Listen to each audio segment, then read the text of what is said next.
All right, so we've had this GE Profile dishwasher for about 16 years now. Here's the information on the side. Let you see what it is.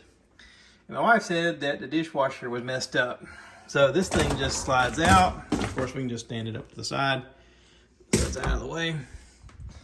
And sure enough, there's like a metal thing hanging down from the fan.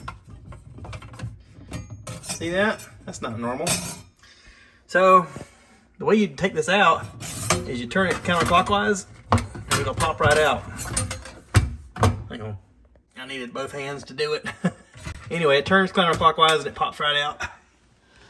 And you can see here, I messed around with it a little bit, trying to get the little tabs to go back in before I realized that it was broke here as well. And it wouldn't go back in the tabs because the tabs themselves are messed up. So anyway, this part right here, I found online on a GE Parts website for about $100. And I'm just gonna show you. It comes in this nice long box. In a bag, we're gonna open it up and pop it back in. So it looks slightly different. The metal part isn't as long. I'm not really sure what they do or why I need them, but I'm sure it has something to do with the way the sprayer works. So anyway, we're just gonna pop this back in by putting it back in the hole.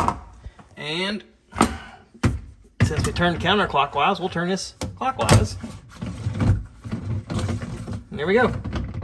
Now it's in. And now it's fixed. Ta-da!